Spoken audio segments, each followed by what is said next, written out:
Hello बच्चा party. आज भाई क्लास जो है वो बहुत इंपॉर्टेंट रहने वाली है। आज जो अपने VLDA के अंदर प्रीवियस 6 ईयर के अंदर light, reflection and refraction chapter से क्वेश्चन आए हुए हैं वो आप डिस्कस करने वाले हैं, ठीक है। उसके अलावा देखो इसके अंदर जो ह्यूमन वाई वाला पार्ट है ना अपना ह्यूमन आई के अंदर क्या, ध्यान से देखना एक बारी। ह्यूमन आई के अंदर रिफ्रैक्शन वाला पार्ट है लास्ट में, है ना। उसके क्वेश्चन भी मैंने यहां पर इंक्लूड किए हुए हैं। तो एक्चुअल में मैंने वो रिफ्रैक्शन के अंदर आप लोगों को पढ़ा दिया था, तो इस वजह से लाइट वाले चैप्टर में वो भी इंक्लूड किए हुए हैं। आगे बात समझ में। अब उसके अलावा भाई सुन लो, 1 मिनट ध्यान से सुनना।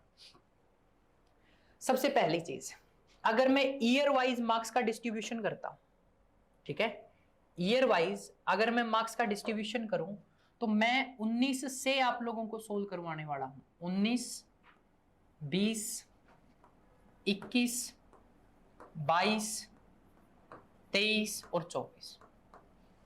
यहां पर अगर मैं नंबर ऑफ क्वेश्चंस की बात करता हूं इस चैप्टर से, तो आप ऐसा समझो यहां से लगभग 1 से 2 क्वेश्चन आए हैं, यहां पर लगभग 2-3 क्वेश्चन रहे हैं, यहां भी कुछ वैसा ही सिनेरियो है, ठीक है। एक यहां 22 वाला पेपर ऐसे समझ सकते हो, 21 वाले के अंदर 9th क्लास का कंटेंट थोड़ा सा ज्यादा आया हुआ था, तो यहां पर एक क्वेश्चन था, एक थे या 2 थे। 22 के अंदर ये जो क्वेश्चन हैं ये आपके 3 से 4 हो गए, यहां पर आपके 4 से 5 हो गए और 5 से 6 हो गए। अब मैं आपको बता देता हूं 25 के अंदर, अगर हम 25 की बात करते हैं तो 25 के अंदर अब जो आपका एग्जाम होगा उसके अंदर इस चैप्टर से क्वेश्चन आने की संभावना है 3 से 5 के बीच में। 3 से 5 बोल दो या 2 से 5 बोल दो, बात समझ में आ गई। 3 से 5 क्वेश्चन आज जो करने वाले हैं उससे आने के पूरे पूरे चांसेस हैं, जैसा मैंने पेपर को एनालाइज किया है PYQ, ठीक है। 2 क्वेश्चन तो डेफिनेटली आएंगे, आ सकते हैं 3 से 5 के बीच में, क्लियर है। अब चलते हैं आगे। पहली चीज भाई, क्वेश्चंस के आंसर ट्राई करने हैं आप लोगों को बताने की। अब जैसे पहला क्वेश्चन है, what is the main reason behind the advance sunset और सनराइज। बात समझ में आ गई, कौन सा रीजन है भाई, लिखवा रखा है, बताओ आंसर कौन सा है, ठीक है। डी मीन्स रिफ्रैक्शन, बिल्कुल सही है, ठीक है। आपका जो डी ऑप्शन है वो बिल्कुल सही है। उसके बाद आगे चलते हैं नेक्स्ट, यहां पर देखो रीजन भी लिखा हुआ है मैंने, ये रहा एटमॉस्फेरिक रिफ्रैक्शन। उसके बाद आगे चलते हैं, नेक्स्ट आता है what is the refractive index of the glass with respect to water. क्या आएगा, refractive index of glass with respect to water क्या आने वाला है, बताओ जल्दी, कौन सा ऑप्शन ठीक है, जल्दी देखो। ग्लास का रिफ्रैक्टिव इंडेक्स बाय वाटर का रिफ्रैक्टिव इंडेक्स, और ये मैं क्लास में बहुत बार बता चुका हूं। ग्लास का रिफ्रैक्टिव इंडेक्स होता है 3/2, वाटर का होता है 4/3, है ना। 3 इंटू 3 किया, क्या आ गया 9, और नीचे क्या आ गया 8। कौन सा ऑप्शन आ गया, बी ऑप्शन आ गया, 9/8, क्लियर है। अब उसके बाद आगे देखिएगा नेक्स्ट देखो, ये रिलेटिव रिफ्रैक्टिव इंडेक्स आपको बताया गया था कैसे कैलकुलेट करते हैं, एक मीडियम का with respect to another medium, ठीक है, with respect to another medium, clear है। ऑप्शन सर ऑप्शन डिटेल में बता दियो, मतलब भाई मतलब मैं जो बता रहा हूं अब ठीक है क्या, ये क्या नाम है, विनय, डिटेल में ही बता रहा हूं, सॉल्यूशन करवा रहा हूं, यही करवाना है या इससे भी डिटेल में बताना है। 4 ऑप्शंस के बारे में बता दियो। अच्छा यार, और ऑप्शन क्या होंगे, ठीक है मैं समझ गया आप क्या कहना चाहते हो, क्लियर है। ओके चलो आगे चलते हैं। नेक्स्ट आता है what causes the colour of sun at sunrise. Sun का कलर किस फिनोमिना के कारण होता है, बताना एक बारी, बी स्कैटरिंग, ठीक है। डिस्पर्जन क्या होता है, डिस्पर्जन होता है लाइट का फैलना। रिफ्लेक्शन आपको पता है एक मीडियम में ट्रेवल करती है, और रिफ्रैक्शन एक से ज्यादा मीडियम में ट्रेवल करती है, ठीक है, एक मीडियम से दूसरे मीडियम में जाएगी। उसके बाद आता है what is the formula for finding power of a lens. Power of a lens कैसे फाइंड आउट करते हो, सी ऑप्शन है।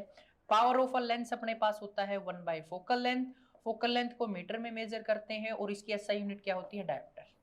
कैपिटल डी से उसको क्या करते हैं, रिप्रेजेंट करते हैं। ऑप्शन आपका सी ठीक रहेगा। नेक्स्ट है मेरे पास, the angle of incidence is 30। Angle of incidence is 30, what will be the angle of reflection if light reflect off a mirror. अब देखो इंसिडेंट एंगल आपको दे दिया कितना, 30।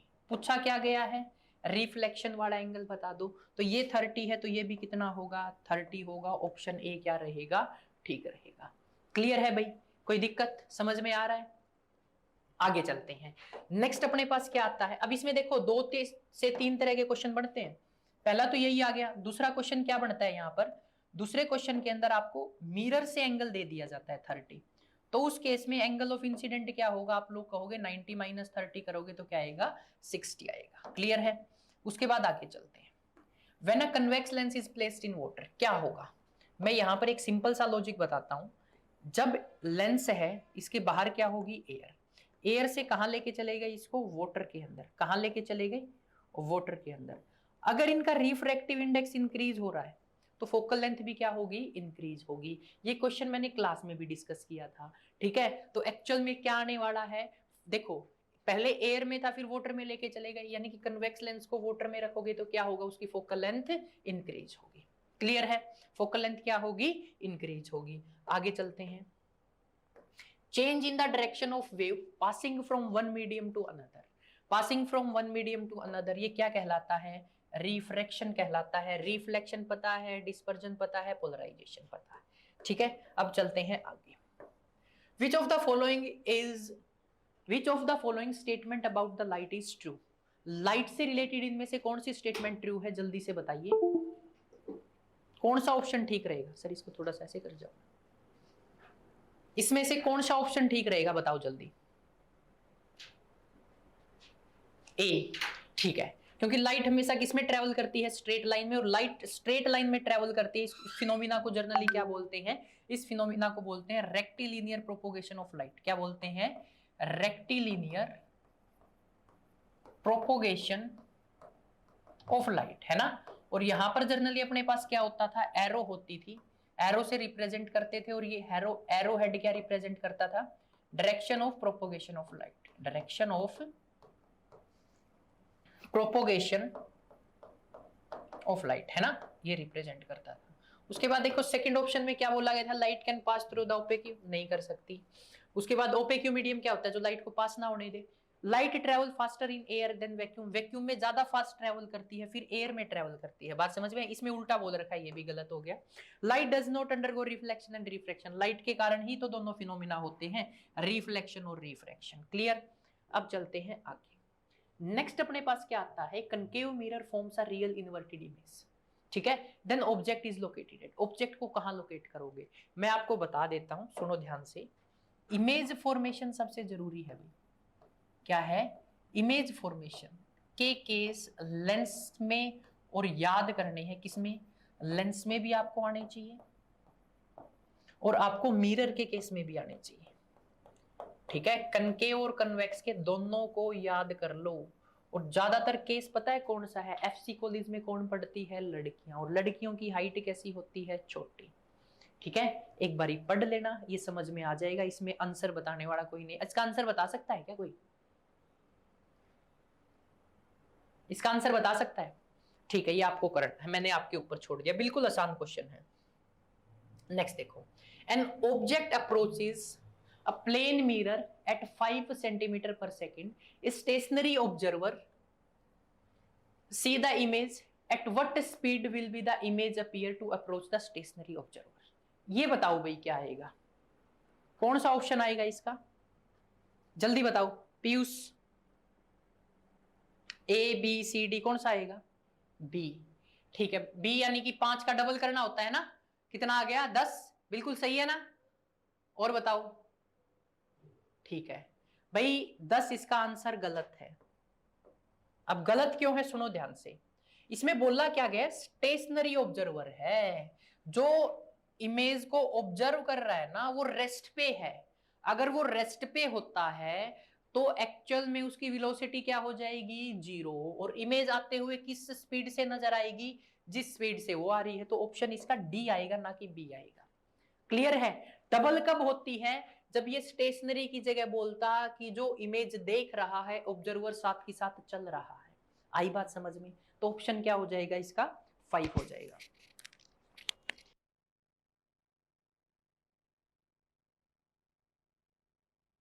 आगे समझ में, बताओ जल्दी।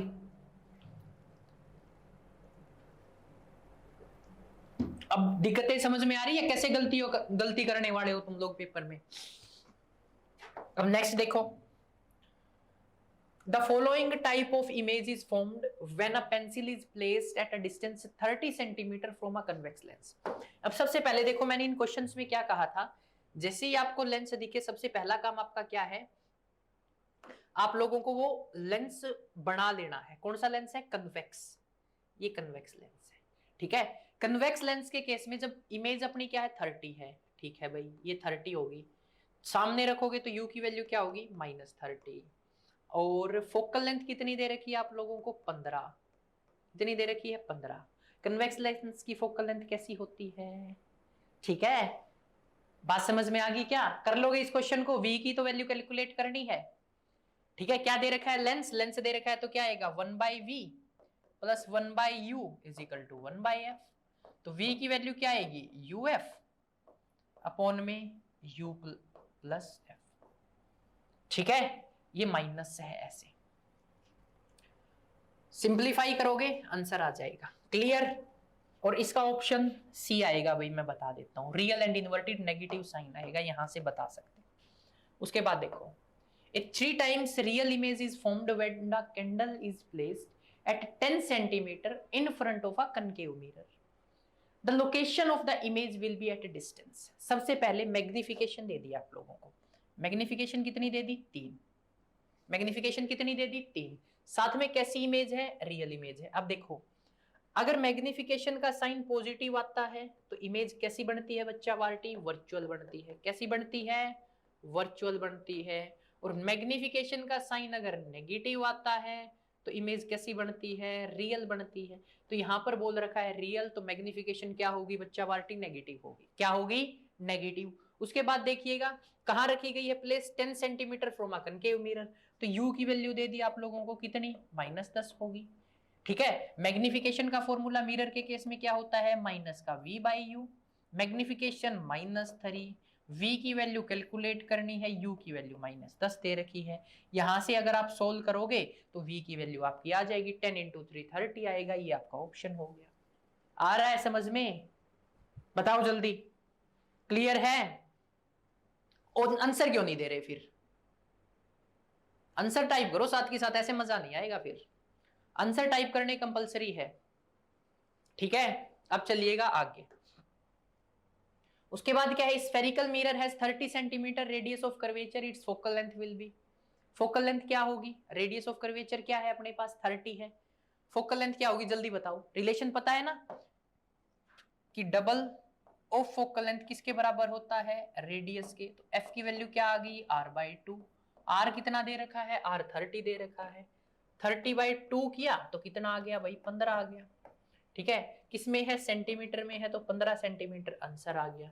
अब पेपर में पता है कैसे खेलता है, 15 सेंटीमीटर और फर्स्ट नंबर पे नजर आएगा 15 और यहां पर मीटर, क्या ऑप्शन होगा इसकी जगह पे, 15 मीटर, है ना। अगर यहां पर यूनिट सेंटीमीटर है तो आप लोग जल्दबाजी में क्या कराते हो, इसको टिक कराते हो, बट जो कि क्या हो जाएगा, गलत। यूनिट का ध्यान रखना है, किसका ध्यान रखना है, यूनिट का, और यूनिट के साथ आप लोगों को खेला आना चाहिए। बात समझ में आ गई। अब डेंटिस्ट कौन सा मिरर यूज करते हैं टीथ के लिए, डॉक्टर्स, है ना, नहीं बताऊंगा, पता है, यूजेस वाला बहुत ना के बराबर क्वेश्चन है। हाँ, इस क्वेश्चन के 2 ऑप्शन ठीक है भाई, इस क्वेश्चन के 2 ऑप्शन ठीक है। ये क्वेश्चन गलत आया था वीएलडीए में, ठीक है, और इसके आपको ग्रेस मार्क्स मिले थे। अब ऑप्शन कौन से ठीक है, देखो, कनकेव लेंस दे रखा है, कनकेव लेंस की फोकल लेंथ क्या होती है, बात समझ में आ गई। उसके बाद यहां पर नेक्स्ट क्या है, इमेज डिस्टेंस भी क्या लेके चलते हैं, एक बार इसको रीड आउट करना है और फिर मेरे को आंसर बताने हैं। ये आपके ऊपर छोड़ दिया, कल मेरे को क्लास में आप लोग बताओगे कि सर इसके कौन से ऑप्शन थे, मैंने निशान भी लगा दिए, बाकी देख लेना एक बार। अब नेक्स्ट है what is the speed of light in air. क्या होगा भाई speed of light in air? Speed of light in air की बात करी जाए तो वो होती है 3 × 10⁸ मीटर पर सेकेंड। 3 × 10⁸ मीटर पर सेकेंड, ये क्या होती है? स्पीड ऑफ लाइट होती है। क्लियर है? अब चलते हैं आगे। आगे क्या है भाई अपने पास? Which of the following medium has highest refractive index? Air का कितना होता है? 1 होता है। वाटर का कितना होता है? वाटर का होता है 4/3। ग्लास का कितना होता है? 3/2। यानी कि वाटर का आता है 1.3 समथिंग, ये आता है 1.5 समथिंग, और डायमंड का अपने पास होता है 2.42, है ना? इसके डाउट ले लो। आंसर क्या आ गया? डायमंड आ गया। क्लियर है भाई? चले अब आगे। आगे देखिएगा, नेक्स्ट अपने पास है the main reason behind the advance sunrise and delay sunset is. पता है, सेम क्वेश्चन रिपीट हो रहा है। क्या होता है? रिफ्रैक्शन होता है। रिफ्लेक्शन आपको पता है क्या है क्या नहीं, और नन ऑफ दीज और बोथ एंड भी हो नहीं सकता, रिफ्रैक्शन होगा। उसके बाद next question, the radius of curvature of a convex mirror is this, the focal length of the. Radius of curvature दे रखा है तो वही फॉर्मूला यार 2f। पता नहीं इसमें क्या दिक्कत है, उसको बार बार क्वेश्चन पूछता है। f = r/2। r की वैल्यू कितनी दे रखी है? 20/2, यानी कि क्या आ गया? 10 सेंटीमीटर। क्या आ गया? 10 सेंटीमीटर। क्लियर है? अब चलते हैं आगे। The ratio of real depth to the apparent depth is known. देखो, ये आपको पता है ना, रिफ्रैक्टिव इंडेक्स बोलते हैं। क्वेश्चन भी मैंने बताया था कि आया हुआ है। रिफ्रैक्टिव इंडेक्स को कैसे डिफाइन करते हो? रिफ्रैक्टिव इंडेक्स किसके बराबर होता है? इसको बोलते हैं रियल डेप्थ। ठीक है, रियल, या इसको जर्नली क्या बोल देते हैं, एक नाम और बताया था आपको। ठीक है, चलो मैं यही लिखता हूं, real depth is to apparent depth. बात समझ में आ गई? क्लियर है? ये जनरली किसका रेशियो होता है? रिफ्रैक्टिव इंडेक्स का। और यहां से एक क्वेश्चन ये भी आ सकता है कि आपको कोई एक चीज दो चीज गिवन मिलेगी, जैसे बोल दे रिफ्रैक्टिव इंडेक्स इतना है, सिप कितनी गहराई पे है? 40 पे है, तो आपको एपरेंट डेप्थ बतानी है, यानी कि फिश की गहराई दे दी, फिश की रियल में इतनी गहराई है, तो एपरेंट यानी कि कितना ऊपर उठे हुए दिखेगी वो। ठीक है, इसमें से क्या आएगा? ऑप्शन ए आ गया। ये दो टाइप के क्वेश्चन यहां से आप लोगों से पूछे जाते हैं। नेक्स्ट देखो, when an object is placed between f and 2f in front of a convex, ये इमेज फॉर्मेशन वाला क्वेश्चन आ गया। क्लियर है? बता सकते हो क्या इसको? इमेज फॉर्मेशन वाले को बताओ जल्दी से। Image formation, image formation f और 2f, 2f यानी कि fc। ठीक है, ऑब्जेक्ट को कहां रखा गया? एफसी कॉलेज में छोटी लड़कियां पढ़ती है। केस याद आया? कब बनती थी? जब आप इन्फिनिटी और सेंटर के बीच में रखते थे। ठीक है, इन्फिनिटी और सेंटर के बीच में, तो इमेज कैसी बनेगी? बियॉन्ड 2f, ये तो बिल्कुल सही है, देख लेना। मैग्नीफाइड भी बनेगी, अब मैं सारी चीजें रियल एंड इन्वर्टेड भी बनेगी, तो कौन सा ऑप्शन आ गया? आप समझदार हो। ठीक है, अब many pictures are reflected on cinema screen at a rate of, ये ध्यान में रखना पड़ेगा बच्चा पार्टी। क्या है? 8 पर सेकेंड। क्या है? 8 पर सेकेंड। इसका ये ऑप्शन है, इसका कोई कंसेप्ट नहीं है, ये ध्यान में रखना पड़ेगा। सिनेमा के बारे में पूछे तो 8 पर सेकेंड इसका क्या आता है? आंसर। ठीक है, अब उसके बाद नेक्स्ट क्वेश्चन के अंदर बोला गया the angle of incident for a ray of light passing. चली जाए दूर में, नेट चले हुए। क्या हो गया भाई नीतीश? चलिए गया, मैं क्या करूं भाई? देखो नेक्स्ट देखिएगा, the angle of incident of a ray of light passing through the centre of curvature. अब देखो, इस केस में अपने पास क्या होता था? ये एक मिरर था है ना? इस मिरर के ऊपर ऐसा बोल देते थे कि जैसे ही लाइट नॉर्मल बनाओगे, इंसिडेंट आई ऐसे करके फोकस से पास करेगी, नॉर्मल का जो नॉर्मल थी वो कहां से आती थी? सेंटर से। है ना। तो ये बोल रहा है सेंटर पे जाए तो जनरली एंगल ऑफ क्या होगा, ये होगा, 0 होगा, क्योंकि सेंटर पे जाएगी अपने पाथ को रिट्रेस करेगी। क्लियर है, ये पूछा गया इसके अंदर। अब नेक्स्ट क्वेश्चन क्या है, ये क्लास में करवाया हुआ क्वेश्चन रिपीट है, बात समझ में आ गई। यानी कि 2.5 है तो कहां होगा, ये होगा 1.5 पे। हाईएस्ट इमेज दिखने के लिए इसको अगर मैं फोकस पॉइंट मान लूं तो इसके ऊपर तो हो ही नहीं सकता, ना इससे आगे हो सकता, कम वाला ही होगा 1.5। उसके बाद नेक्स्ट क्या बोला गया, अब देखो सेम क्वेश्चन रिपीट हो गया है। ऊपर तो पता नहीं क्या क्या दे रखा है, the refractive index of glass with respect to water, आपा सोल्व किया था ना, क्या आया था 9.8। क्वेश्चन की स्टेटमेंट चेंज कर दी, इसको सोल्व करोगे 1.125 के बराबर आता है। ऑप्शन क्या ठीक हो जाएगा अपना, डी ठीक हो जाएगा। ठीक है, उसके बाद आगे चलिएगा, आगे अपने पास जो नेक्स्ट आता है वो है magnification produce by a convex lens, ये नोट्स के अंदर लिखवा रखा है। ठीक है, the star actually appear higher in the sky than they actually are. अब इसका आंसर कौन बताएगा भाई, जब जो स्टार है उससे भी ऊपर दिखते हैं अपने को। सेम क्वेश्चन जो मॉड्यूल के अंदर है और सेम क्वेश्चन क्लास में करवा रखा है। स्क्रीन गई सर,